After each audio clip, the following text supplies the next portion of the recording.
the Soviet Union had threatened to nuke China at the peak of their tensions. They even asked the United States permission to. And that history, it's like ignored. But I find funny is that the bankruptcy of people like Rockhill, Gabriel Rockhill, this massive cope to act like this is all in the name of communism and Marxism, when it ultimately amounts to nationalism. So what is the point of what they're doing? It's like, if we just convince enough people that what happened didn't happen, and it was actually different, then you'll have a communist movement. Yeah, which is characteristic of Neo-Stalinism more broadly. And really for them, class struggle gets displaced by geopolitics.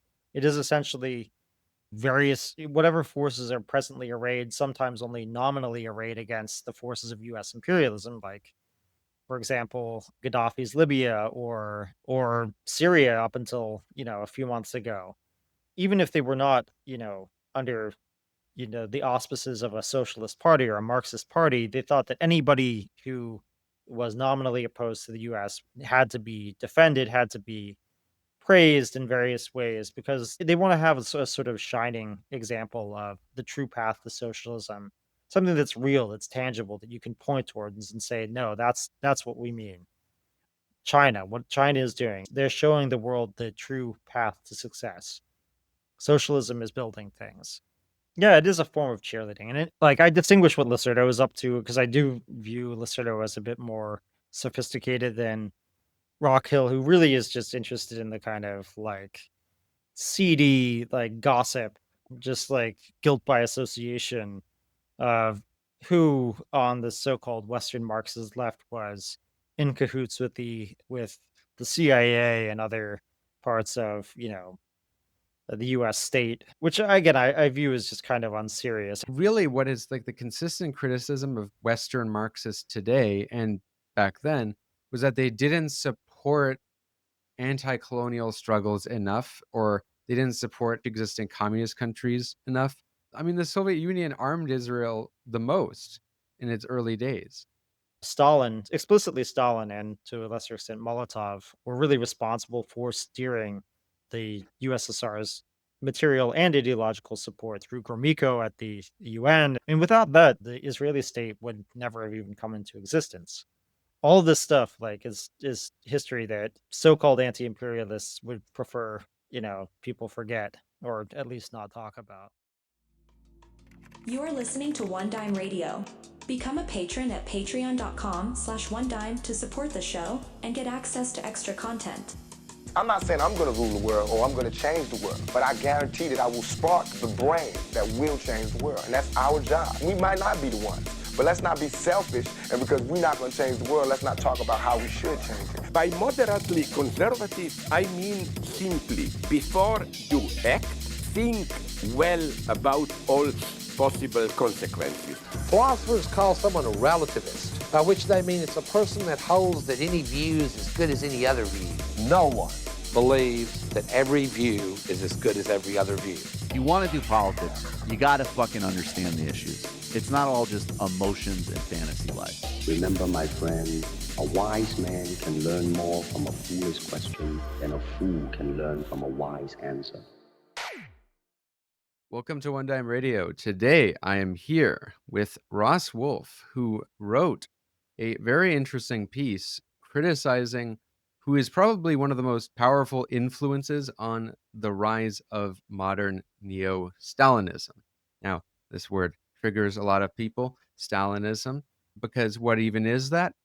And I mean, I've talked about it in some videos on the main channel, but there's a common theme. It's almost a meme at this point about One Dime Radio. It's like take a shot every time One Dime Radio criticizes Marxism-Leninism.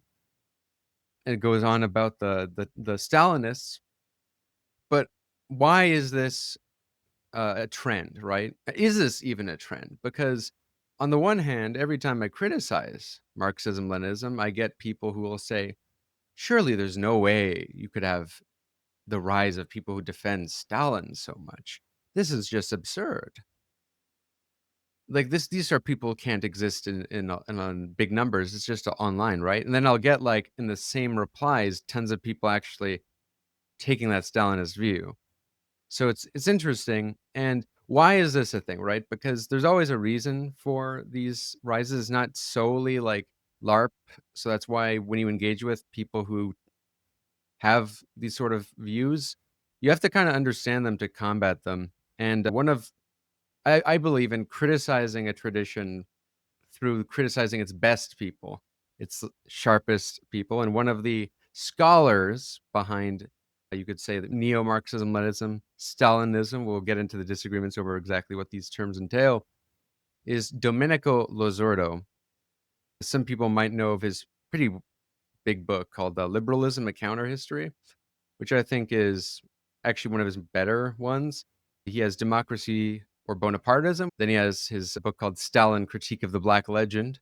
Then you have the one that's actually making his rounds called Western Marxism. That is more recent in terms of translated to English. So he's been talked about a fair amount.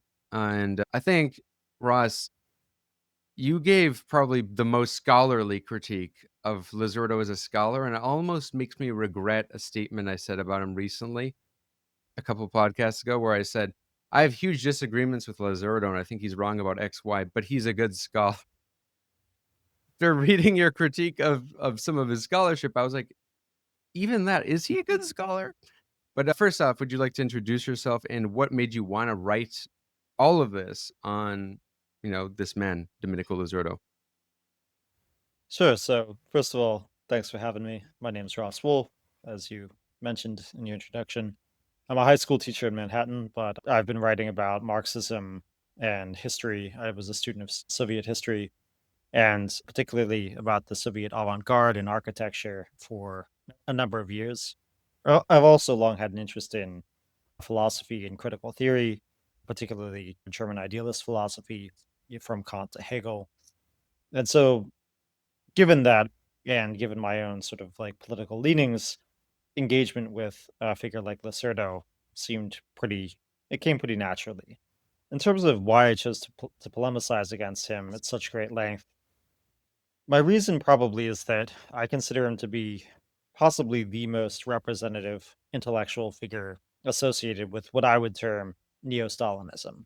You alluded to the sort of terminological controversy around this term Stalinism, since most of the figures that I would consider Stalinist, or in the case of Lacerdo and the recent wave, the recent revival of interest in actually existing socialist states, they would consider themselves to be just orthodox Marxist Leninists. The reason I insist upon the term Stalinism is because, and as I try to point out in the third part of my polemic against Lacerdo, there's very little of Marx and Lenin in Marxism-Leninism, or at least the advocates of Marxism-Leninism, its defenders, tend to abandon what I consider to be key positions that Marx, Engels, and Lenin took throughout the course of their lives. The recent sort of like uptick in interest in Marxism-Leninism, the sort of revival of what I term Neo-Stalinism, it really, came kind of as a surprise to me over the last, 10 or so years. Because when I was politicized around the time of the Iraq War protests, really, Marxism Leninism was not on the scene. There were a few holdouts, but most of the groups that I encountered that that considered themselves Marxists were various Trotskyist front groups, different Maoist sects, groups of Akinite RCP, like the two FRSOs, Freedom Road Socialist Organizations, both of which took issue with both the FRSO and RCP with the current leadership of China and considered them to have gone down the capitalist road. It's really only in the last like 10 or so years, perhaps a little bit more, that you've seen actual staunch defenders of contemporary China emerging online.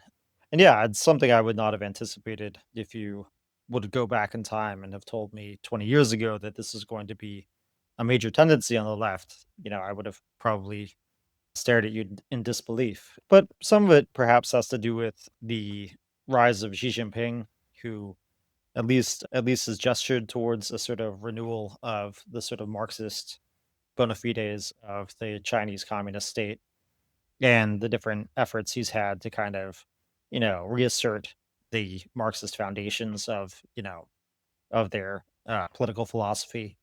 And, along with this, a figure like Losurdo, who has kind of championed the Chinese path of actually existing socialism for decades, his work began to get more play in those circles. So it's interesting because I try to lay this out in some detail in the piece.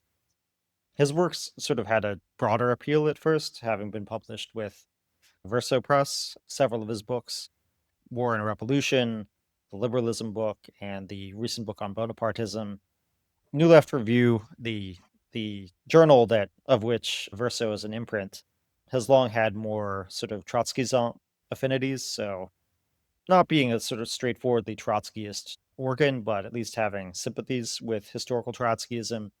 I'm not sure if they just weren't aware of his sort of Stalinist predilections when they first published his liberalism book, but it made a major splash, and they published a few of his other works afterwards, as well as the historical materialism press that's run by a lot of the same people, publishing this massive tome that he wrote on Nietzsche. So, in terms of why I chose to write this takedown of Lacerdo, that's basically why I wanted to sort of attack them at their strongest point.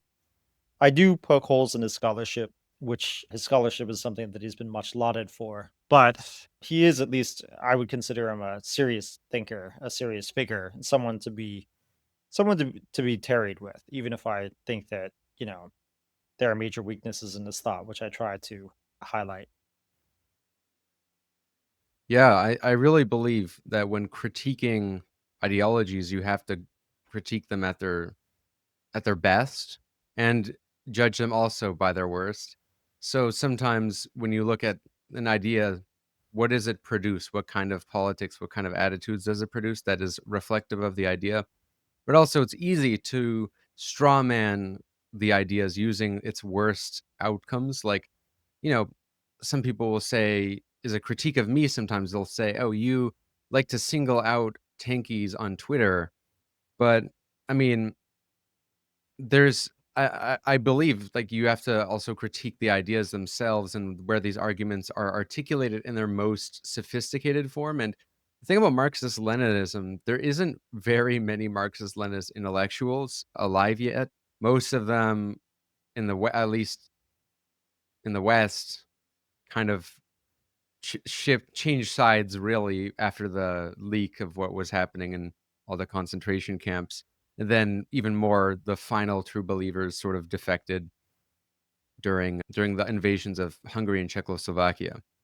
So like it's been kind of dead for a while. I mean, the origin of the word tanky comes literally from the people who still defended the Soviet Union despite them bringing in tanks to shut down protesters. So with that, I mean, because it's interesting because this gets lost when it comes to the history. Like a lot of people who are young today, they don't have the historical memory. They get into this and they will sometimes pick quotes from like Einstein, for example, and say, well, Einstein defended Stalin, but forget that kind of every like lot of communists did back then because they had no idea what was actually happening in the Soviet Union. So it's no, they sometimes will forget that context, right? With Losurdo, when you first read him, there is a sort of impressive rigor about him. And I will say, like, when I first read his Liberalism, a Counter History book, I was just impressed by the sheer amount of citations, quotes, evidence he would bring. And then I did find, though, that book seemed less profound to me the more I read other historical works on liberalism that shed the entire other part of history that he didn't look at. Like, for example, Helena Rosenblatt's The Lost History of Liberalism, I think is very good. And she pointed out the basic fact that for some reason is missing in the entirety of Losurdo's analysis, which is, I mean, the word liberal and liberalism didn't even get invented till much after the thinkers he criticizes were associating with liberalism. I mean, so there is, that doesn't in itself discredit what is his whole argument or anything. But the point there is that he's a sort of, I would say, a propaganda historian. You call it, say, like a campist. And what I mean by that is I would call him like the Marxist-Leninist Timothy Snyder or Robert Conquest. in that his goal is sort of to like cherry pick as many facts as you possibly can to just discredit fully the ideologies he opposes. And in some sense, I think there is a use in that, because the way in which a lot of anti-communist historiography is used, like Robert Conquest, like Timothy Snyder, is to basically just talk about how many bad things communist regimes did, and therefore it'd be like, yeah, don't think about Marx, don't think about socialism, it's all just misery, it's all terrible.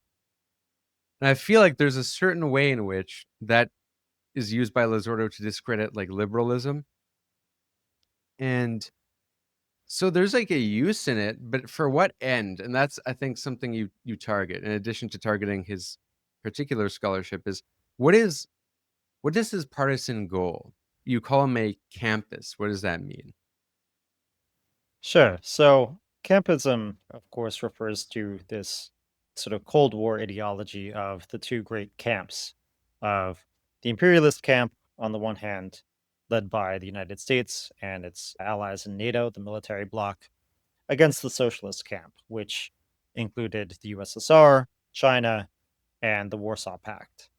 Obviously, there was a split in the socialist camp, the infamous Sino-Soviet split, and Losurdo came down on the Chinese side in that split. But regardless, it views the world sort of in terms of this dichotomous opposition. So one is either with the imperialists and apologizing for their various misdeeds, or one supports, with whatever degree of nuance one likes, the socialists.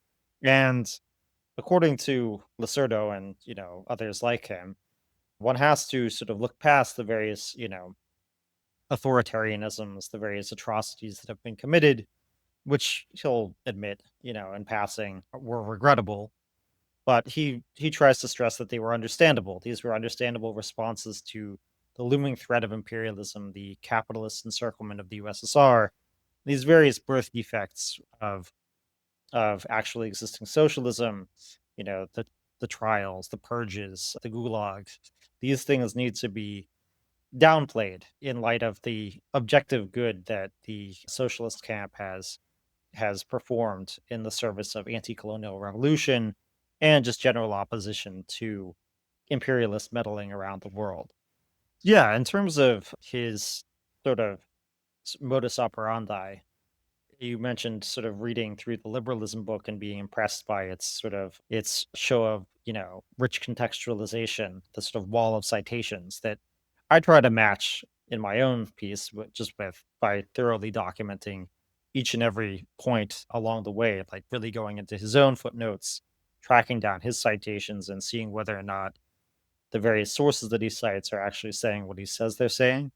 I find his method to be fairly consistent across the board, and this is something that comes up because a lot of his exponents, and to the degree that there is an emerging sort of coterie of neo-Stalinist intellectuals in the West, figures like Gabriel Rockhill, who's got this trilogy coming out with Monthly Review Press, some of his students like Colin Bodale, other figures like the guest that you had on a couple episodes ago, who's a Losurdo enthusiast, even if he, Mhm. doesn't go all the way with him, Conrad Hamilton.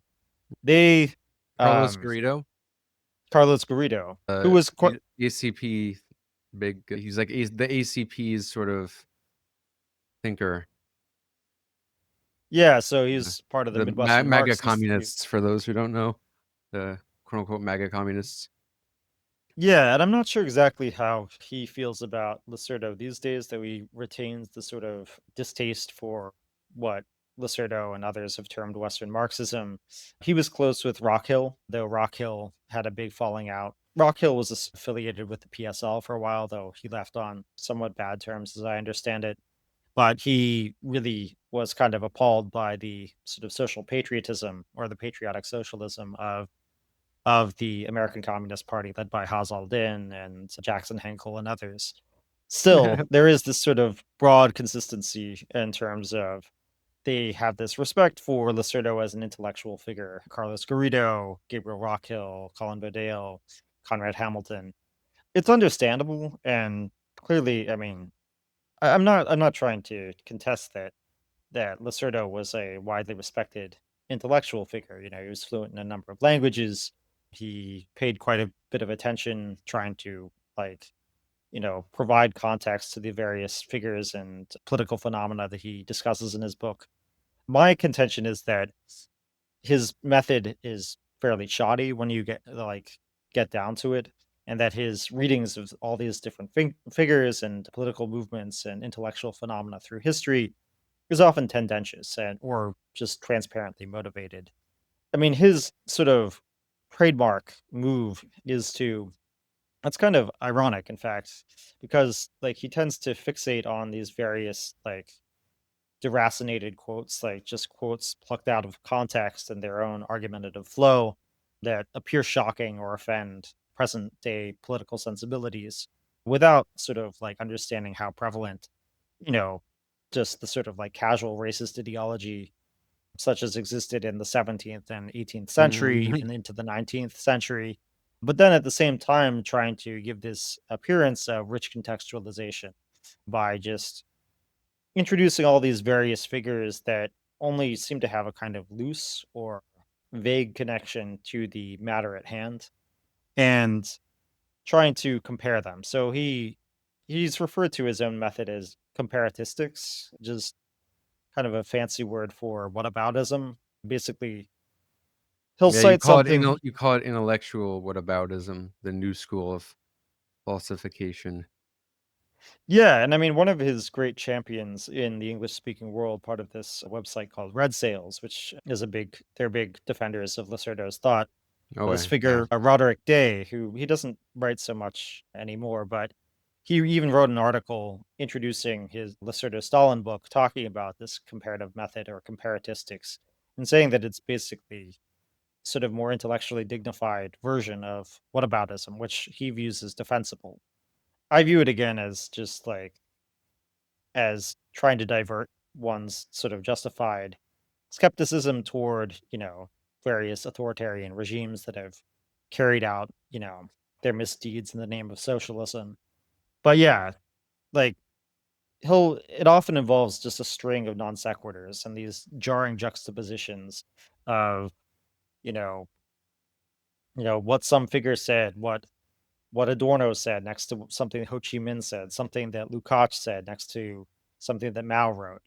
Again, figures that were very different, writing in different contexts, but nevertheless, he feels like there's some use to introducing these figures. And some of it, I mean, just he drags in completely unrelated figures. In his book on Nietzsche, for example, he he speaks at length about he compares Nietzsche repeatedly to Alexis de Tocqueville, who for whatever reason seems to appear in all of Lacerda's works. Like it's just this idée fixe for him. It's just something he can't get his mind off of. But yeah, it's something that I view as somewhat disingenuous on his part. That is something very interesting that he does, and it's kind of reflective of a broader new left tendency, ironically, even though he rejects the new left. Like a new left historiography, which is to take this presentist lens, take quotes, and show how appalling the things that they said that sound so appalling for today's standards. And I mean, the thing about this is yeah, because in liberalism, he takes all these liberals and shows all of these racist quotes that they said and anti-democratic sensibilities, and it's interesting because when it comes to the racist stuff, you can really do that with Karl Marx. I mean, in fact, there's a weird part of the Nazbol right that I sometimes pay attention to, which is increasingly doing that. They're like, well, what they didn't tell you is what Marx thought about race. He was race pilled. He was actually pilled on the Jews, and they Yeah. take all these very you can take very bad quotes from Marx about Africans, about Jewish people, even right about the Jew worshiping money as their religion, or just all kind of stuff that it's the problem is it's bad history, because you'll find that so many figures had these sort of sensibilities, and you have to Yeah. look at them in their context. It's yeah. Anything he wrote about Ferdinand Lassalle, for example, it's Oh yeah. he said some really egregious things about him. And yeah, I mean the same thing is true of a number of figures whom Losurdo is otherwise keen to defend. So figures like Hegel, for example, talking about Africa as having no history. Of course, he meant something specific by that, and it's, I think, unfair to read that in light of just present day sort of sensibilities. Mhm. Same thing, of course, like can be said of Kant's anthropological writings. Again, like, but these are figures who are, Enlightenment figures who Lacerdo is otherwise, very, very interested to defend. So yeah, he's very selective, I find, in terms of like what he finds worthy of condemnation in terms Oh of yeah. just various figures from the past. Yeah, it's And you're right. interesting that with the American Revolution where he, like, doesn't apply that nuance to the American Revolution. He'll actually he is very dismissive of the American Revolution, which I find fascinating given, like, the theme of his whole work is using historical materialism to kind of make the argument that all of the bad things that happened under actually existing socialist regimes were inevitable. I mean, that's more or less the argument, and it's kind of, a big theme in your critique is this inevitability, this determinism. Yet he doesn't apply that at all when it comes to like why slavery wasn't abolished in the United States. Like, how do you square the contradiction of the founders being anti-slavery yet not imposing the abolition of slavery on the South? And it's like, oh, let's not talk about the fact that the British Empire could have probably capitalized on that to reinvade them, or the fact that it's a country that barely existed. The fact that there's all kind of like materialist arguments you could make for why there was a practicality for that, even if it wasn't the right thing to do, obviously. But he'll justify just about anything the regimes of the actually existing socialism did, and he does this trick, which is, and you see it with Marxist-Leninists today. There were excesses. This is their word, excesses. Or like there were regrettable things, or they didn't even actually say regrettable. They'll just say tragedies or bad things did happen. Mistakes were made, but they had to do that. They had to do X, Y, and Z. And it's like, okay, so what are you saying here? Right? It's Yeah, an interesting sort of logic that they apply, and they don't apply it consistently. It's only to the people they want to defend. yeah, and again, I think this kind of connects back to what you were saying earlier about his kind of presentist lens. I think that his anti-Americanism is very much informed by the Cold War milieu in which he was politicized. So he came of age, he joined the PCI amidst this, geopolitical standoff between the East, represented by the socialist camp, the USSR and China and the Warsaw Pact, against the imperialist camp, which is America. So, for that reason, because the sort of geopolitical enemy of socialism, actually existing socialism in his day, was the United States, he had to cast aspersions upon its entire revolutionary history, or its claims to have had be part of this grand tradition of the bourgeois revolutions, which is quite interestingly, it puts him at odds with not only just Marx and Engels, who he's very disturbed about how appreciative they were of the American Revolution and of the United States as it existed in the first half of the 19th century. He upbraids them for a number of reasons. He says, how can you ignore the condition of the disenfranchised black slaves in the South? As if, Marx and Engels were ignorant of that, as if they didn't, write repeatedly on that contradiction that existed in American society. But he also takes issue with the sort of appreciative nods in the direction of the United States and its revolutionary tradition as taken by, for example, Lenin. And I mean, even Stalin was rather appreciative of America's revolutionary history. But again, this is all in the service of making the past dance to the tune of the present, to make, you know, to fit, revolutionary history to the exigencies of the 20th century actually existing socialist regimes. And, as a result, and it's not just him, others, who are big on Lacerdo tend to also uphold figures like the CPUSA historian Gerald Horne, who's written a book on the counter revolution of 1776 that I find to I find that suffers from a similar lack of sort of historical context or actual proper historicization. That book is horrendous, but let's not even get into that. Well, there's this Yeah, also just like, okay, there's the bad historiography, and then there's the effect that all this has, which I believe that a lot of this creates a kind of self-contained opposition, which is that the effect of a lot of this sort of historiography, which really is a form of just, what it's about, just the hope is that, like, the implicit hope is that, okay, if you just discredit the West, and if you do, like, you discredit the imperial core enough through history that, like, disregards all of their founding mythology, even the things that are true, like the, revolutionary history, you will delegitimize the system, and then people might want to overthrow the system. Well, it's like, one, this is a flawed premise because the people who like are likely to read these books in the first place are people who already lost legitimacy in the prevailing order to begin with, so it's okay. Then there's also this.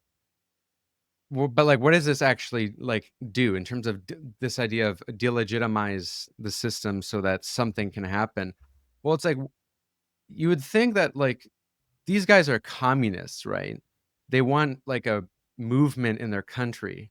Yet what this sort of history produces is people who are unable to really legitimize socialism in any coherent way whatsoever, because their argument is more about, I mean, quite simply, like, the West bad, the third world good. And with, like, the the idea of, like, discrediting America's entire revolutionary tradition, they end up making any socialist ideas seem like a foreign import. Whereas if you view Marxism as part of a broader trajectory of a kind of evolution beyond bourgeois thought, like, that came out of bourgeois thought, the crisis of bourgeois thought, which is in the West, then you can kind of look at Marx as, like, an evolution beyond the Republican tradition, and Republican tradition something to celebrate in the history of the United States. But no, if you take this kind of view, which is, I would say, like, Howard Zinnification of history on steroids, just by, like, talking about how bad everything is, you end up sounding like, to the average person, like you just really hate your country. And no one comes to power that way, including all the people that Losurdo and a lot of the Marxist-Leninists love to celebrate. Like Mao, they love to celebrate all the anti-colonial movements, which were all nationalists. And I don't use that as a bad word. I don't think nationalism is inherently good or bad. And they will they'll acknowledge that success, but they won't mention that, like, yeah, well, no one comes to power. No movement happens by just this kind of magical thinking that if you get people to hate your country, their country through their history enough, that they'll want to, you know, have some kind of radical change. So there's that effect aspect. And then there's, like, it's important to know what the political goal is of a thinker before you read their work. And in some ways, I was not fully aware of the extent of what Losurdo's politics really were prior to reading Liberalism, which was the first book I did read. And I think that's important because then you start to realize it's not like he kind of did this research and then came to these conclusions. It's that he had a very partisan goals and kind of wanted to, like, tell history in a way that just fitted as neatly with those goals as possible, which really is, as you point out, it boils down to essentially defending what he sees as the anti-imperialist camp.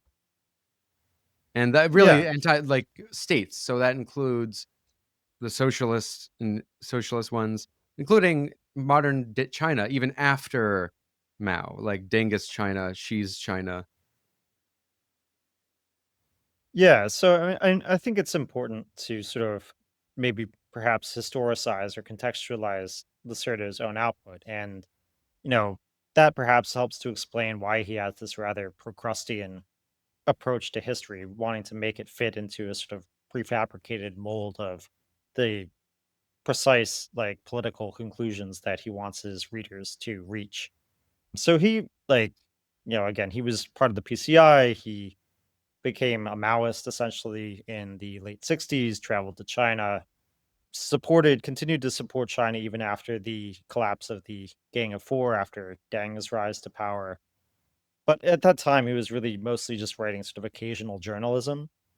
His real, like, sort of scholarly output, just churning out these books, which often recycled a number of the same arguments from book to book, and, exhibited the same kind of hobby horses that recurred repeatedly, really began in the mid 80s. And then it really ramped up in the 90s, which he was trying to sort of counteract the sort of liberal triumphalism that existed around the so-called end of history, the sort of Francis Fukuyama belief that the sort of authoritarian socialist challenge to Western liberal democracy had sort of concluded, and that history had reached this end point where, humanity would be able to sort of, progress towards freedom and adopting these sort of liberalizing measures across the board. He wanted to salvage, so Losurdo wanted to salvage what he thought of as the genuine accomplishments of the actually existing socialist states.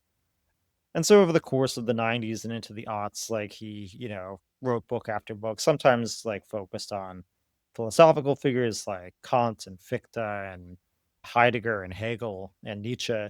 Other times focusing on like broader phenomena like liberalism or Bonapartism or nonviolence or whatnot. But he always had this sort of explicit goal in mind, which is what you alluded to, is in terms of like how he wanted to make history appear in order to sort of justify his own sort of political orientation after the collapse of the USSR and the Eastern Bloc.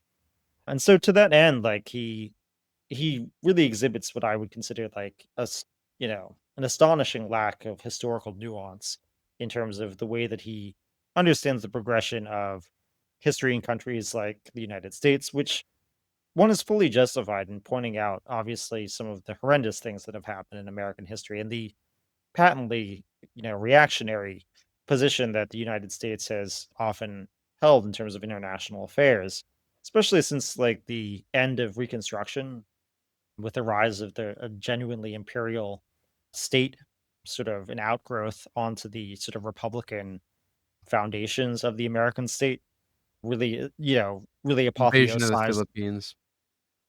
Yeah, so like apotheosized in figures like Teddy Roosevelt and especially Woodrow Wilson, FDR as like this sort of arch Bonapartist figure, and And the of course the role that progressives. the progressives, progressivism as a sort of Bonapartist movement in terms of just like trying to manage the contradictions of civil society in a certain way, even in a figure like FDR, somebody who sought re-election 3 times and succeeded in that, clinging to power and creating this massive bureaucracy superintending bourgeois society in the United States.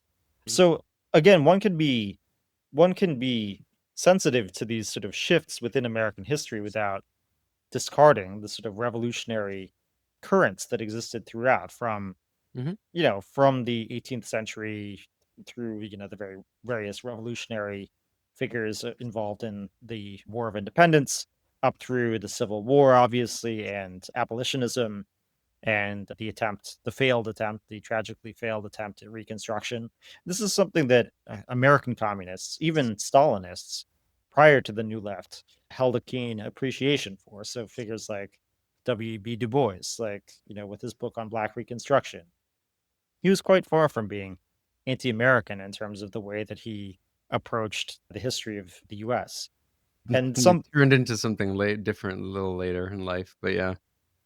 yeah, He I mean, actually kind of became a proto form of the archetype of what Losurdo sorta is, and kind of supporting whatever was anti-American late in life, supporting the Japanese as an yeah, anti-imperialist force, well, that was a which bit I find earlier even. pretty That was like interesting. in the late 20s and early 30s, yeah, or that he supported and it was something that was fairly widespread actually in terms of like sort of black liberation figures in the 20s and 30s, looking to the Japanese Empire as something that was, Yikes. laudable.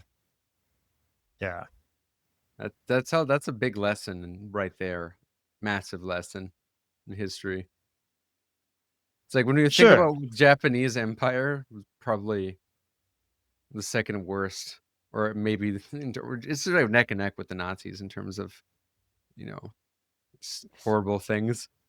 It's like But in even terms, America is that's the thing about America. Like it's not even just the revolutionary period we can look at. It's like even if you compare America when it becomes an imperial state, with the rise of essentially when they swallow the Spanish part of the Spanish Empire, even after that, they still have like a way more progressive position on like national liberation than self-determination than the British Empire or the French do. Like it's reflected in Kennedy when he recognizes Algeria's right for independence, which really sure. pisses off Charles de Gaulle. And a lot of people like to forget this. It's like that this is part of why the Arab world had a more positive view of the United States compared to like Europe. It's because, yes, America did become an imperial state, but it was, because of its revolutionary tradition, it had built into it, like, this view that, okay, like, for them, they used integration into bourgeois society as sort of the pretext for, expanding their sphere of influence and whatnot, as opposed to like brute colonialism, which America still has colonies, like, it has like Hawaii and it has Guam and stuff. Yeah. But in terms of, its ideology that was unleashed through the American project kind of was used explicitly as an influence for anti-colonial struggles, including like Cuba, including even Ho Chi Minh, right? Citing Declaration of Independence. Yeah, and this is widely forgotten is that, originally Castro tried to appeal to the beneficence of the United States and only turned toward the USSR after his pleas were rebuffed. The same deal with Ho Chi Minh, who was took a great deal of inspiration from the Declaration of Independence, like you mentioned. But yeah, I mean, beyond even just like the way that Losurdo tries to rewrite history or reconceptualize history in order to fit the needs of the present, beyond just the US example, I find that he tries to reconceptualize all of revolutionary history, including those of the various attempted proletarian revolutions of the 20th century, in order to fit this mold of what the actually existing socialist regimes eventually became. So the way that he views even something like the Russian Revolution, the October Revolution, he views it essentially as a national independence struggle. And he views Stalin's writings on the Russian Revolution as exemplary in this regard, insofar as Stalin cast the October Revolution as an attempt to shake off foreign influence, sort of like ignoring the fact that Lenin and Trotsky and various others in the Bolshevik Party viewed Russia as the weakest link in the world imperialist chain, so as an imperialist power itself that needed to be overthrown in order to spark the world revolution. And the fact that we remember it as simply the Russian Revolution is a sign that it failed, because that was really never the ambition of Lenin and his co-thinkers. Yeah, His the Americans even supported the Russian Revolution. They didn't support the communist, part of it, but they supported the Russian Revolution. Also forgotten. Yeah, the February Revolution, A to be good a, clear. a good book on this I should recommend is called 1917, and then the cover is Wilson and Lenin. Very fascinating in terms of like this part of history. It's really, I think, when you can see like when does America stop being revolutionary? In some sense, you could say actually, really, like definitively, it's the 1917, and maybe even more so after the Cold War and the rise of the deep state. Yeah. Yeah, Russia's withdrawal from World War One and the United States' entry into it. It's really a sort of historical inflection point. But regardless, so Lacerdo wants to, I mean, he believes that figures like Marx, Engels, and even figures like whom he thinks of as, great realists in terms of statecraft, like Lenin, misrecognized the significance of the Bolshevik Revolution. And he sees it, and he urges readers to appreciate the Bolshevik Revolution the way that various anti-colonial figures did, as this sort of opportunity to rebel against, Western imperialism, to cast off the chains of colonialism. And he interprets like the Chinese Revolution as a sort of anti-imperial revolution or anti-colonial revolution against the Japanese in a sort of similar vein. And I think that's even unfair to, I'm not a Maoist by any stretch of the imagination, but I think it is unfair to even the way that Mao and the other Chinese communists understood themselves. Like they were looking to create socialism in one country, following the historical example of Stalin and what Stalin had done in the USSR. But nevertheless, like I don't think that I don't think that Mao viewed the communist revolution of 1949 simply as, I mean, the Japanese had been kicked out 4 years earlier. It was overthrowing the nationalist Kuomintang, and not just because they were sort of proxies of Western imperialism, but because they were representatives of capitalism and the capitalist state.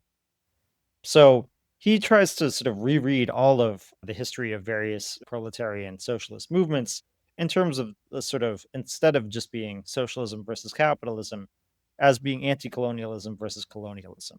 And that's the basis on which he criticizes various Western Marxists. So the figures he terms or dubs Western Marxists is are those figures who he feels failed to appreciate the significance of the anti-colonial struggle of the 20th century. So, just while we're on the Russian Revolution, I mean, that you made an interesting insight, which I did not spot actually, was that there's just like some bad history in Losurdo's work. I mean, you made this observation about Kerensky being described as a Menshevik leader by Losurdo, which is actually kind of baffling because that's like an odd mistake to make for someone you'd think would be very shrewd in his history. Yeah, I mean, really, and again, perhaps this is just me speaking as a student of Soviet history, but even more broadly, just anybody who claims allegiance to sort of the tradition inaugurated by the October Revolution, even if, my own political leanings are quite different from Lacerdo's, like we both like hold that to have been like a major tipping point in history. I found that fairly shocking that he would make that mistake not once but four times in the book on Stalin, referring to Kerensky as a Menshevik. Kerensky was at no point affiliated with the RSDLP, either the Bolshevik or the Menshevik factions. He was not even a member of the SRs. He was close to some, which the SRs being the Socialist Revolutionary Party, sort of successors to the Narodnik movement, sort of left populists. He was close to some of the figures in the right SR movement, but he was not a member of that party either. But yeah, for someone to get just like a basic fact about like the October Revolution or the revolution from in Russia between February and October, that egregiously wrong is really, you know, quite surprising to me, even as someone who thinks that Lacerdo often, is fairly lackluster in his scholarship. I thought that was, pretty shocking. It is odd. It makes you wonder, like, does he just not know, or did he deliberately just make that up to like make his like the enemies of the Bolsheviks, who are like, in the case of the Mensheviks, were Marxian, were very very close to the Bolsheviks. They're on the more reformist end, but to kind of like put them in the same camp as Kerensky is like almost as if that's a deliberate thing to just like lump the enemies because you know this wasn't War and Revolution, right?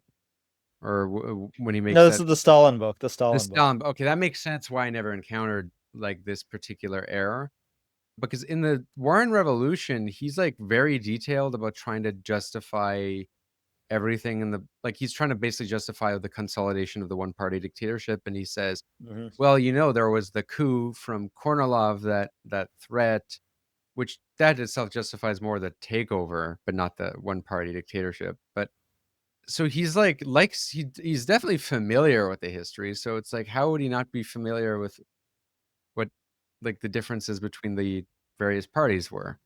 It really makes you wonder, is that just like deliberate? And also just odd selective citations. I mean, another thing you pointed out was he cites Malapart, who, for those who don't know, wrote this actually kind of interesting book called, I actually kind of recommend it, honestly. It's called The Technique de la Coup d'État.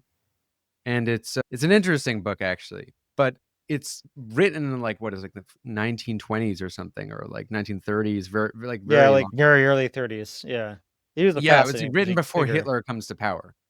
And Yeah. because he's like describing all the coups, and you'll find something in the book that's interesting is he talks about why Hitler's coup failed while Mussolini succeeded. So it's a very like dated book, and it's also based on a lot of dated history. Like that's, some of it is literally just hearsay rumors. One of them being like Trotsky's supposed coup. So there's a whole part in that book about Trotsky's supposed coup against Stalin, and this today is not really something anyone takes that seriously, except people like Grover Furr, who aren't even historians. Right? Yeah. So this guy, Curzio Malapart, like a fascinating figure, very idiosyncratic, but somewhat sympathetic to Italian fascism. Like again, like I have no problem with anybody reading Malapart and getting. He's like it's an interesting work, especially in light of like what eventually ended up happening. But to take it at face value, the way that Losurdo does in terms of talking about invoking it as evidence or calling him as a witness for Trotsky's supposed failed coup, which again, I'm not saying that. Again, one of the things I've been maligned as since publishing this piece is I've been maligned as a Bordigist, a supporter of Amadeo Bordiga. I've been maligned as a Trotskyist, and as someone like who has a great deal of like you know respect for and admiration for figures like Bordiga and Trotsky.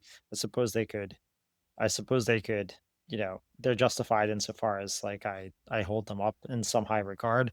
But I mean, if anything, it's true, and I'm not saying that he should have done this, but Trotsky could have done. He was feared as a sort of potential Napoleonic figure, like right, using his authority within the army to overtake, to you know, to prosecute his political rivals within the Politburo. He could have done much more than he ended up doing. He was rather restrained in terms of like his using his authority as like the great organizer of the Red Army. He could have used it quite easily, I think, to suppress his political rivals, and he chose not to. I'm not saying that he should have, but again, Yeah, there he was there's feared for a people. reason. He was feared for a reason because, I mean, he did suppress opposition of like the anarchist variety, the Kronstadt rebellion, and Yeah, and he in the was feared as Tambov like the region. potential Yeah. Bonaparte. Also, just he's a kind of classic example of someone who's envied. I mean, he's just a kind of like, I mean, he was like smart military commander guy, also very arrogant. It was very easy for people to hate him. So it's, the irony is he was suspected of being exactly what Stalin would be. Yeah, I mean, he did himself no favors in terms of his conduct in some of the exchanges, and yeah, his arrogance is something that Lenin remarked upon at length in his testament. But I mean, regardless, yeah, he was a figure of just incredible like talents, a real sort of Renaissance man, like a crack shot, like a great hunter, was able to hold forth about French literature and futurist poetry, as well as organize the Red Army, organize the Petrograd Soviet. I mean, yeah.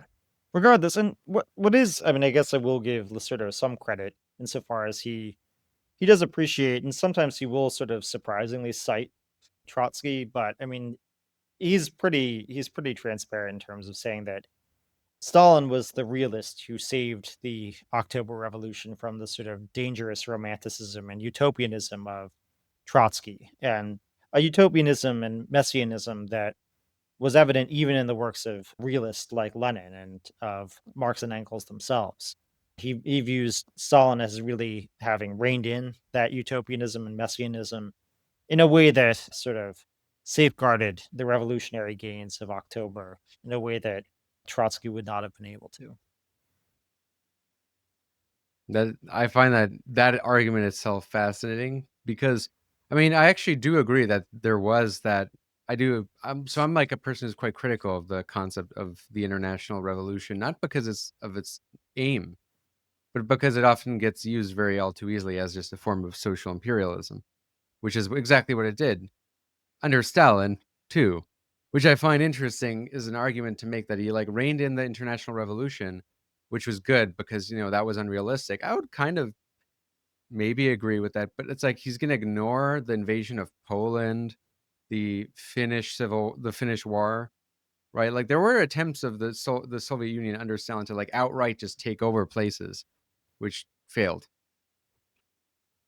Like, what does he think about that? I find that like very odd.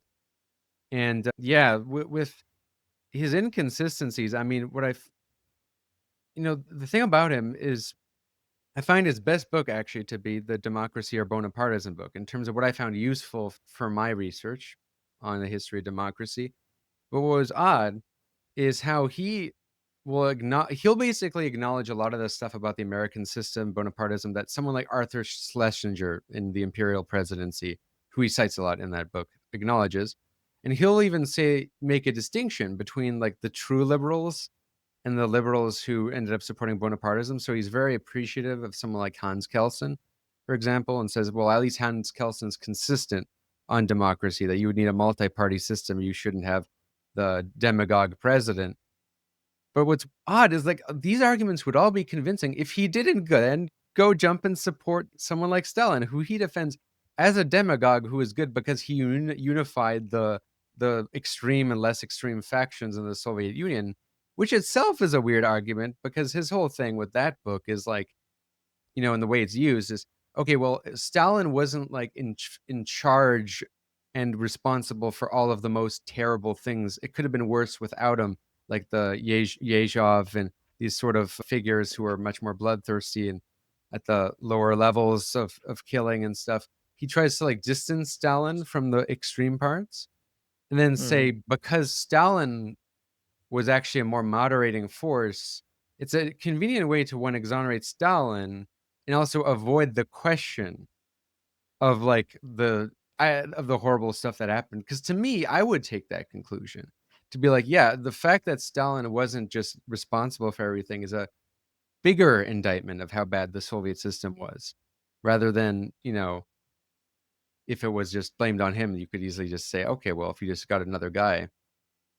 So it's a weird kind of history he plays, Yeah, and I mean, I don't want to attribute too much to this of just biographical peculiarities of Stalin's personality, though I do think, obviously, when you're elevated to that position in history, like one's sort of quirks and, sort of just behaviors assume a grander importance than they would otherwise.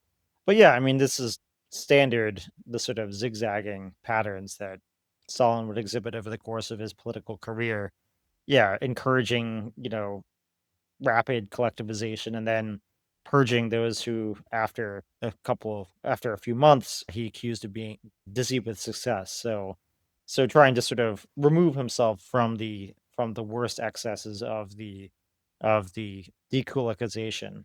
But yeah, even beyond that too, like, I mean, regardless of whether one wants to sort of offload blame for the purges onto figures like Yezhov, like, I mean, the fact remains that like Stalin personally signed off on countless, execution lists. Like his signatures are attached to those, and it's just I find it unserious to try to exculpate him completely from any responsibility in terms of these like atrocities.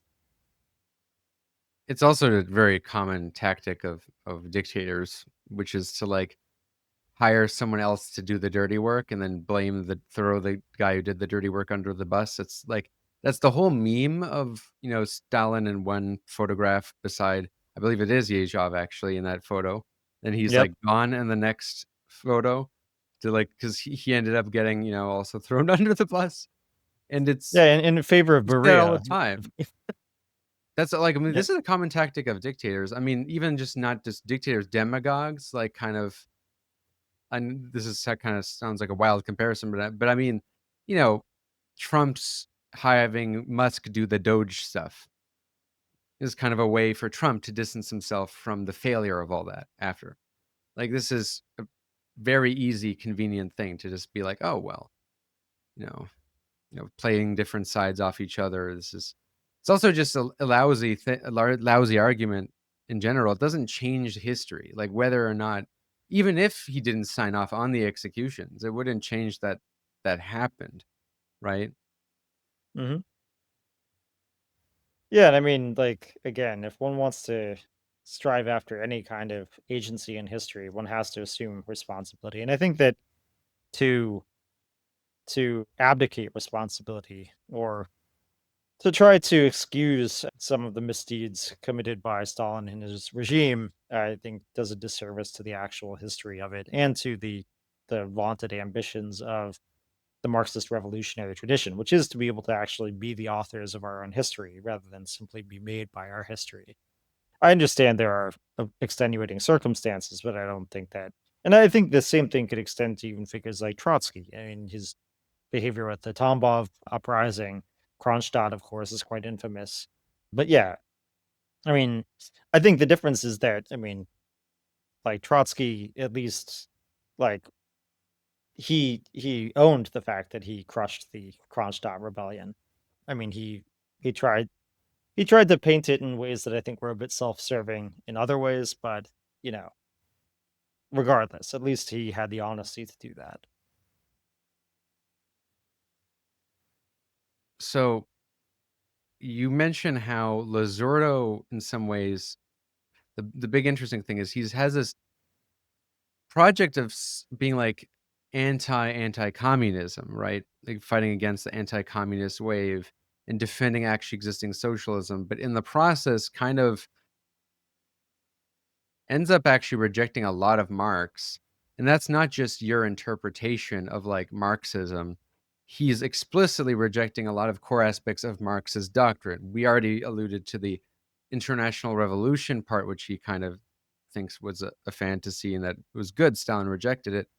But also, you point out how Losurdo rejected the very idea of the withering away of the state. He believed the state could never wither away. Like, of course it can, right? And then he ends up, his thing really ends up just being anti-colonial struggles more than really any kind of socialism or communism.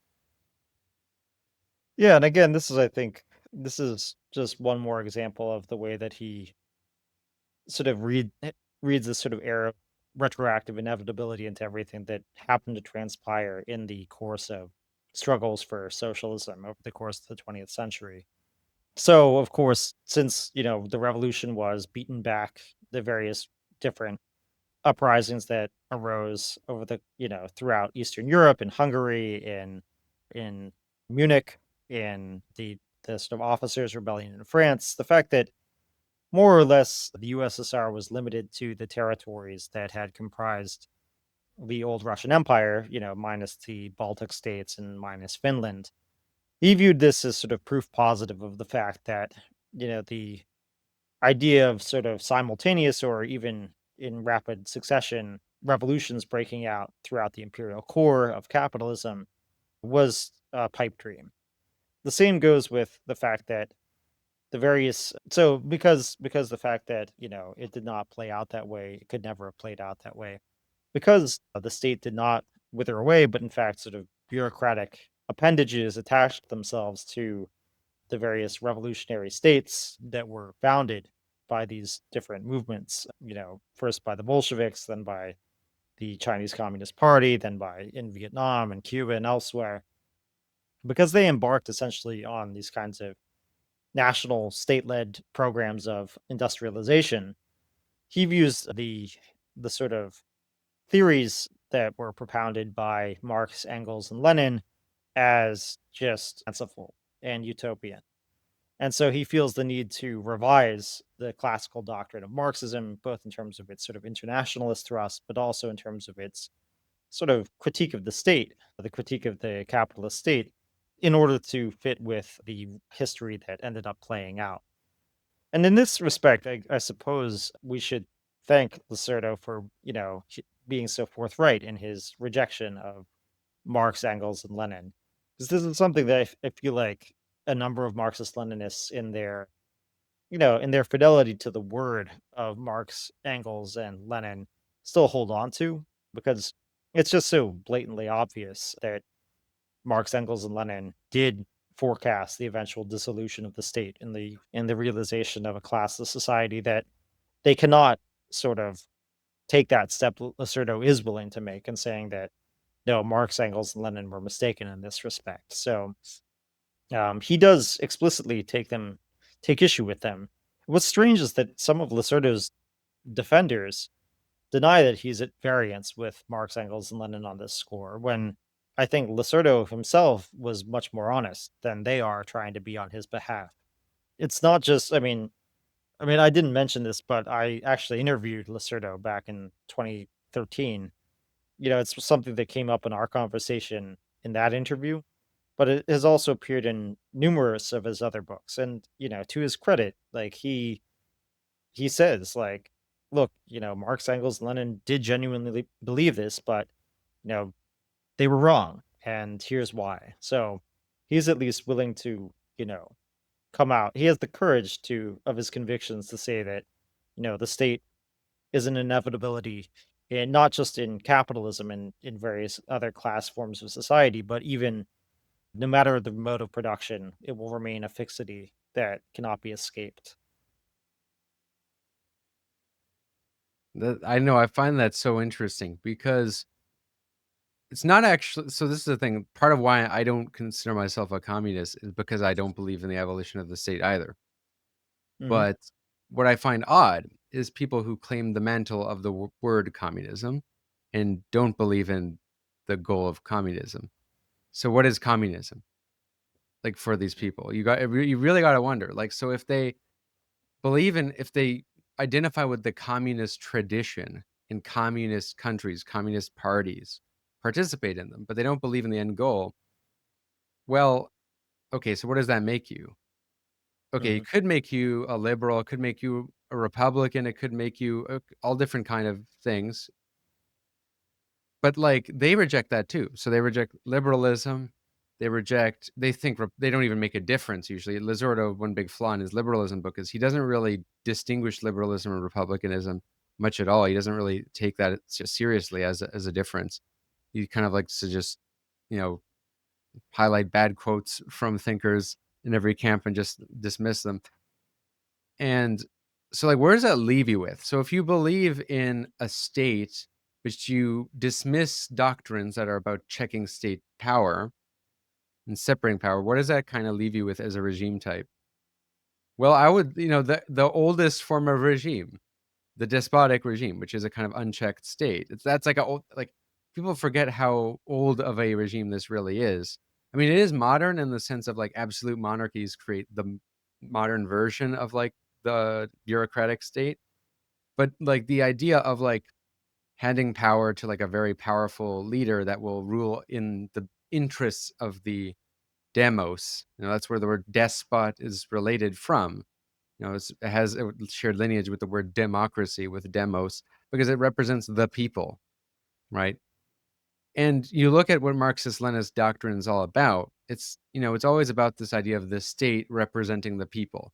And the party is to be intertwined with the state, the only party ruling that's allowed to rule, because that party represents the people, and therefore the state is the people, therefore it's acting in their interest. And it's like, y'all realize that is verbatim Carl Schmitt's justification for the proto-neo-Nazi state, for the Nazi state, right? Like, this is a fascistic argument, but with materialist underpinnings as opposed to an idealist underpinning.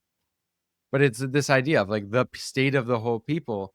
And, like, of course, Stalin, he keeps class struggle. It's not like, he still uses class struggle largely as a way to just justify getting rid of enemies to the quote unquote revolution being the state. But like the whole Soviet bureaucracy after this finds it so convenient to be like, well, yeah, state of the whole, okay, if class struggle is abolished, this is state of the whole people. We're ruling on behalf of the people. They still say this about China to this day, which is that it doesn't matter if China is is a capitalist economy. It doesn't even matter if China is ruled by the proletariat. What matters is it's in the interests of the people. And I find that interesting, to say the least. Sure. Yeah. I mean, and it's like, I mean, I think that one might, well, consider oneself a socialist and defend the persistence of the state, perhaps. But one cannot consider oneself a Marxian socialist. I mean, one would be more of a Lassallean in that case and defending state socialism. In terms of just the idea of the necessity of the state to sort of, resolve the various antagonisms that persist within civil society, within bourgeois society. I mean, the classical Marxism, I think, was consistent in terms of. I mean, it's a contradictory position, but Marx and Engels and their best followers, I think, would justly claim that it's reflective of a real contradiction within bourgeois society, that the proletariat, upon the overthrow of the capitalist state, still needs the lineaments of state power in order to shepherd society from one that's riddled with class antagonisms to a society that's overcome those antagonisms. But it reflects essentially the opposition between capital and labor power and the various sort of class stratifications that attach to that fundamental opposition within bourgeois society. I think the problem is that as you allude to, states like the capitalist state in China today, or the Chinese state that considers itself to be communist, end up just managing the various antagonisms within society. And really they justify themselves, like in some quarters, I guess, in more Marxist-Leninist terms, especially since the ascendance of Xi. But more fundamentally, I don't think they really care whether or not outsiders view them as, orthodox in their Marxism. I think they justify themselves more on the basis of developmentalism, in terms of their GDP growth, in terms of generating the wealth that they believe is like uplifts the whole people and the Chinese people, and that it brings an end to the Chinese century of humiliation. It's a national project, and perhaps it does have some internationalist affectations, like with its Belt and Road Initiative and whatnot. But it's not. I mean, if they were serious about it, they would found an international. But they're never going to do that. And in the event that a real like sort of coordinated international proletarian revolution were to break out, I suspect that they would actually have an interest in suppressing the discontents within their own polity, any sort of twitches of the Chinese proletariat, bucking their own rule. Which is what they do. It's why the labor unions are all under one state union controlled by the state, because they wanted. That's part of why China is also rich, by the way. Like, China is good at capitalism precisely because it keeps its labor force as, powerless as possible, so that they can, get them working as efficiently as possible for as little wages as possible. It's why your iPhones were so cheap for as long as they were, and all that. And I mean, so it's one thing to say, okay, that's necessary to develop China, but that's like that's not a communist or socialist argument. That's the interesting thing. And it's like, so, I feel like, who identified this tendency in communism? Like, how do you get to a point, right, where you have self-described communists basically describe, like, they'll say like China is evidence that communism works, for example, or that we're not socialists. Socialism is that baby Bernie stuff. We're communists. We believe in Stalin and we believe in Mao and all that. Not to mention Mao's disagreements with probably be rolling in his grave at all what China is doing now. Like, they kind of lump in these figures and identify with them, and it makes you wonder, like, what is communism for these people? And part of why I think in common language, like, the word communism is just used to mean like the government controlling everything. Like, that's the socialism is when the government does stuff. Communism is when the government does everything. And it's like, well, a part of why that sticks is because a lot of communists unironically kind of espouse that view. Yes, they will say, oh, the end goal is the stateless if they're more honest, like Losurdo, they don't say that. China doesn't even really talk about the abolition of the state. What they say is, like, eventually you'll have socialism, right? Like advanced socialism. So they don't even say the abolition of the state. But it's 2050. by 2050, 2070, Yeah. postponing it forever. And look, so it's like Karl Kautsky, I think, identified this tendency in what became of communism very early, actually, when he was still alive, as he was witnessing how the October Revolution was going and what the Bolsheviks were doing with the one-party state. And mind you, like the very communist socialist split kind of happens with the Bolsheviks. That's kind of what creates it.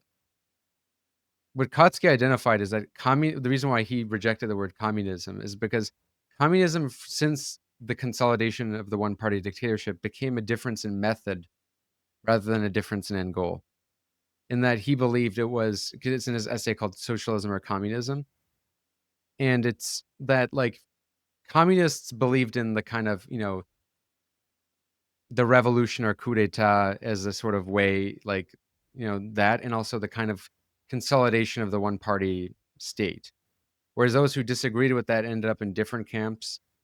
The thing and it's of course like this all is at odds with what not just Marx and Lenin said, but even Marx and Engels said, but even Lenin. One thing I'll give credit to Lenin is that it's easy to look at like State and Revolution, which is his most anti-statist work, and say he didn't mean any of that.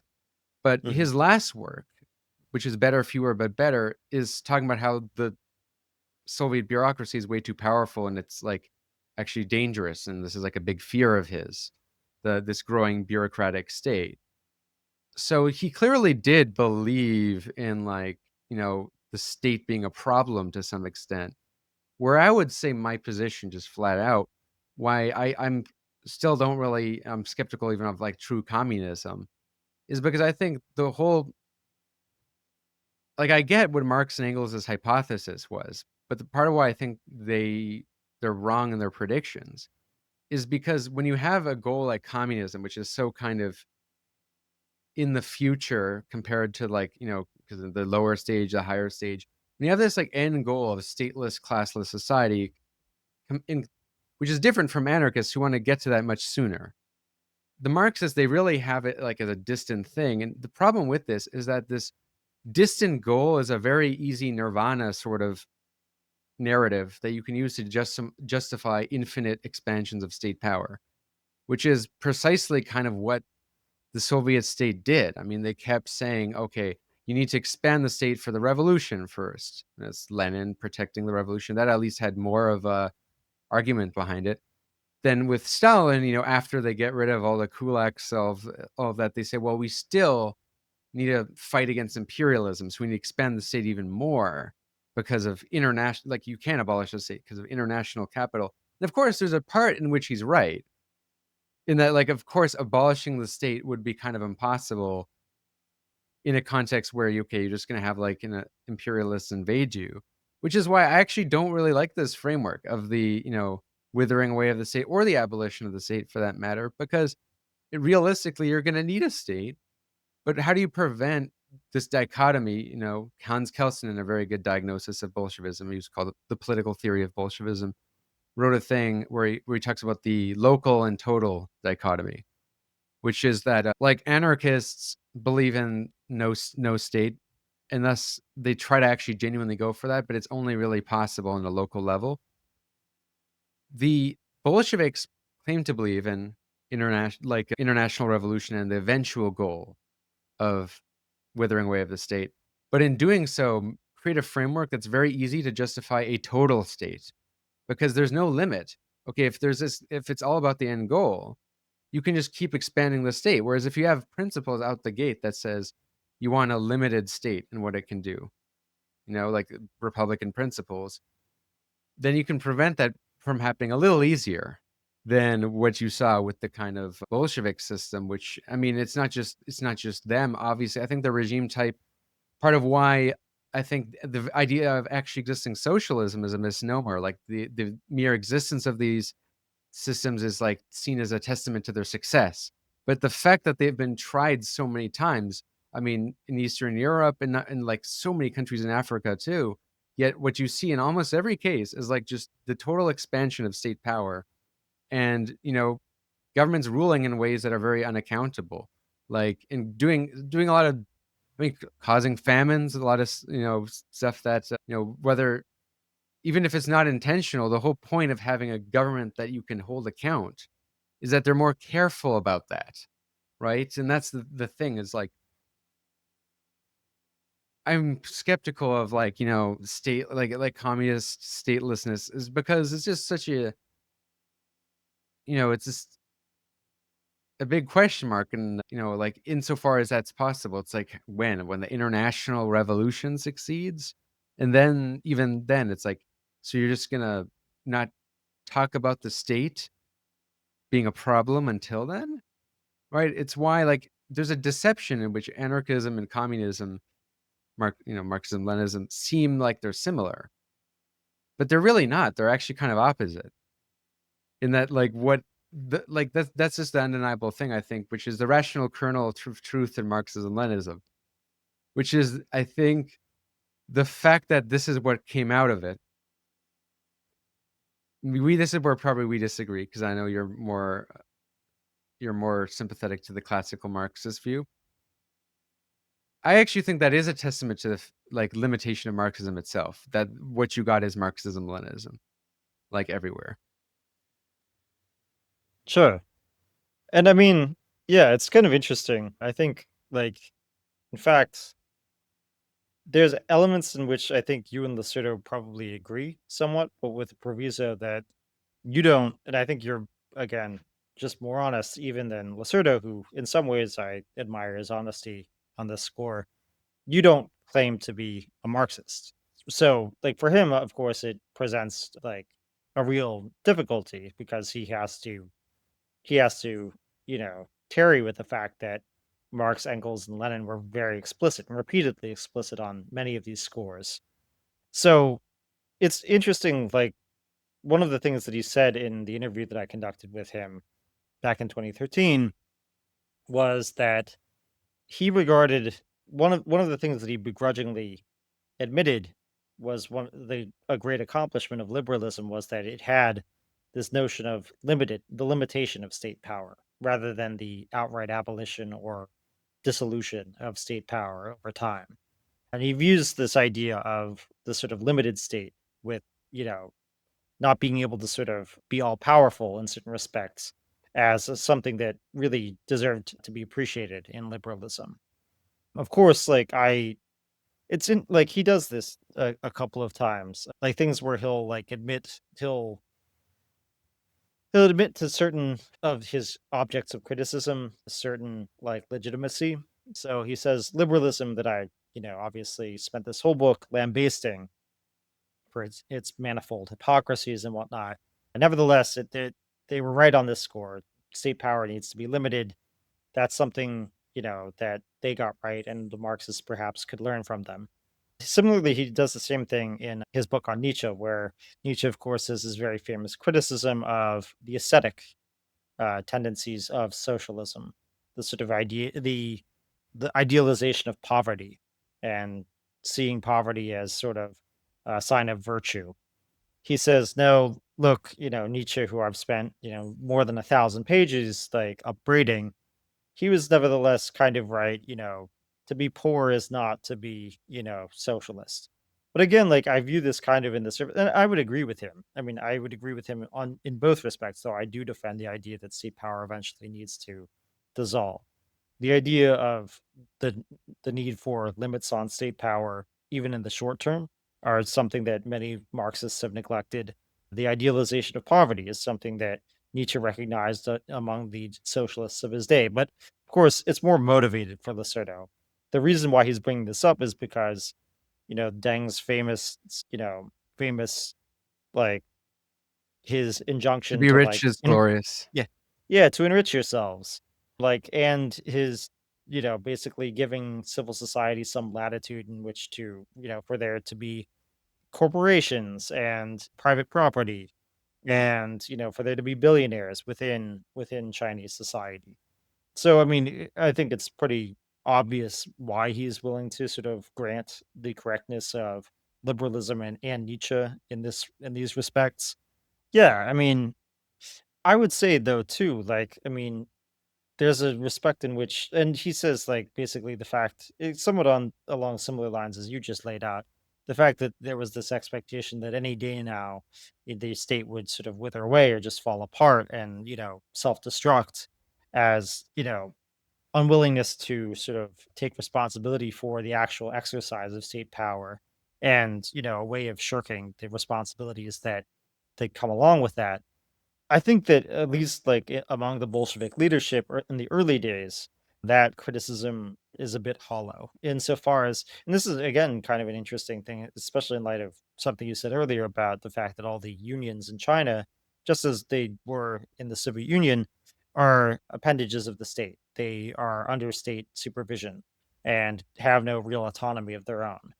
This was the subject of a major controversy between, of all people, Trotsky and Lenin in the early 20s. Trotsky thought that initially, and he admitted that Lenin was right in opposition to him on this score.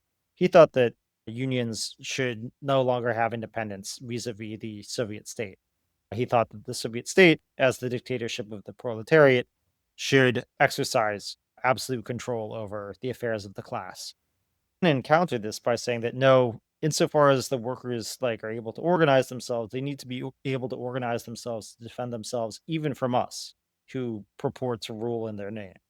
And so he believed that there had to be some, independence of, unionization even in opposition, in potential opposition to the Bolshevik state. This is something, again, one of many things that I think has been lost in the past 100 years, since the sort of crystallization of Stalinism. But it is even kind of a liberal holdover preserved, I think, within Marxism, that the idea of individual rights, even of class rights against the state, that, Marx, Engels, and Lenin, and Trotsky, after he admitted that Lenin was right, still maintained. So, with regard to all of what we're saying, the common thread with Losurdo's work, period, is this use of historical materialism, which is, if anything, the thing he retains from Marxism, which is this tool of historical materialism, but he uses it in a very determinist way to kind of essentially do the thing, which is that, what happened, and it happened for a reason, and it had to happen. Some of the things were bad, but it had to happen, or it was inevitable.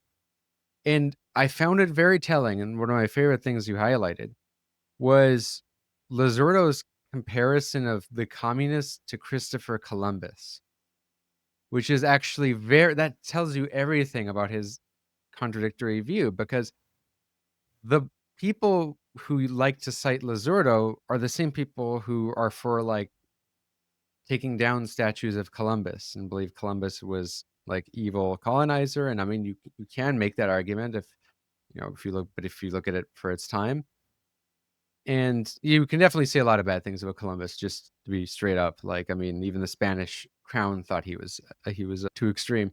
But with that, Columbus,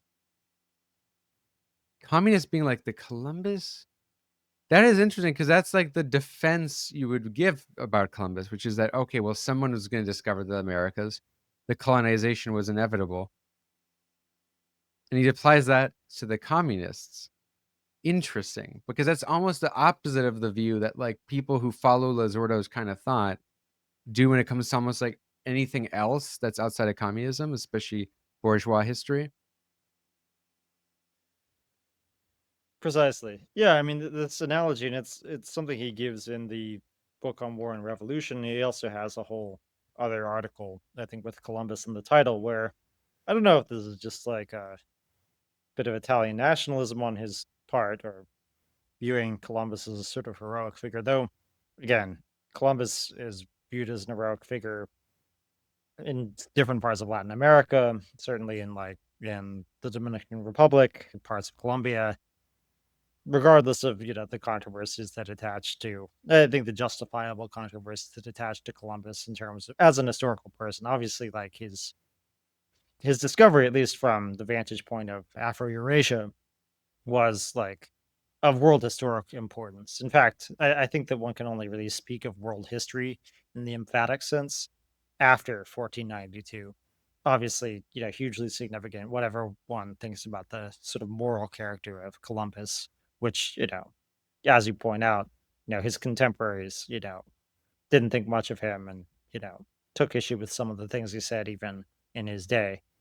But yeah, it's just an odd analogy to make that Losurdo insists upon sort of like, I mean, it's kind of obvious, like what he's driving at with it, like that regardless of the sort of subjective consciousness of the various protagonists of, proletarian revolution, objective contradictions cropped up that, frustrated their own stated goals and ambitions.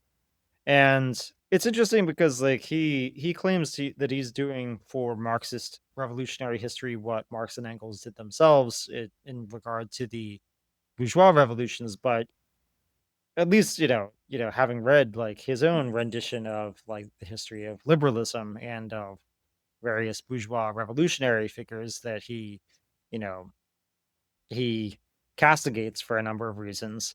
Like I find that he fails to really employ the same sort of historical sensitivity to the bourgeois revolutions that he does to purportedly Marxist revolutions. And again, like I think like, the interesting thing, and I'm a firm believer that what Marx and Engels and Lenin and the various Marxist revolutionaries that followed Lenin, like Trotsky and Rosa Luxemburg and others, whatever disagreements they might have had along the way, they, the best Marxists historically have understood themselves to be imminent critics of bourgeois society and of the bourgeois revolution. They don't hold up these sort of transcendent ideals that exist outside of time and place and outside of bourgeois society itself, but rather hold up the various like ideals that bourgeois society itself proclaimed and showed the way in which like they came into contradiction with themselves, especially following the Industrial Revolution. And obviously, it's like, bourgeois equality, fraternité and égalité, liberté, like these were not, the end all be all for Marx. Marx felt like the revolutions that would be led by the proletariat would inevitably go beyond what bourgeois society and its various ideologists thought it was capable of. But But nevertheless, they he would was not. first win the battle of democracy, right? Yeah, through winning the battle of democracy, he was not seeking some sort of Archimedean point outside of society from which to critique it. He thought that it emerged in and through bourgeois societies, most obviously in the form of the proletariat, this kind of negative force remainder within bourgeois society that he thought alone was capable of transcending it imminently. But yeah, this is something that, because like I find that Losurdo is mostly just interested in, ripping these, isolated quotes outside of, out of their context and, you know, and holding them guilty of various hypocrisies, which I just find it to be the lowest form of criticism, or just like to cook forms of argumentation, like that, you yourself are guilty of what you claim, and that which you accuse the communists of, you yourselves are guilty of. I just find it to be an impoverished form of argumentation that is not as sensitive to the actual contradictions of bourgeois history as Marx and Engels and Lenin themselves were. We've talked a lot about Marxism-Leninism, of which Domenico Losurdo is a huge advocate, a huge legitimizing scholar for that camp. Mhm. We're going to talk a bit about one of his big opponents, and often is used as this broad kind of dichotomy with Marxism-Leninism, which is Western Marxism. It's been a subject of debate within left-wing Marxian circles. What you think about that, your critiques of Losurdo's analysis of Western Marxism, a book a lot of people are reading now that it's been translated into English. We're going to discuss all of that in the back room. And if you're not a patron already, you're missing out on, at this point, like 80 exclusive podcasts. Some of the best conversations are in the back room. If you're a regular One Dime listener, you will undoubtedly get a lot of value from it for a very, very small price. Really the price of a coffee. And you also get to be in the Discord, where you can participate in some interesting debates that sometimes I will partake in through voice notes. So see you guys in the back room, where we will continue our conversation. my only hope is that when enough people become pessimists, then out of despair somebody maybe does something. But you know why I also like to be a pessimist? Because it's the only way to have a nice life. If you're an optimist, then always bad things happen and you are always disappointed. When you are a pessimist, then you look around, okay, there are bad, but from time to time something nice happens, and you are, as a pessimist, you are a little bit glad all the time, no? You are listening to One Dime Radio. Become a patron at patreon.com/onedime to support the show and get access to extra content.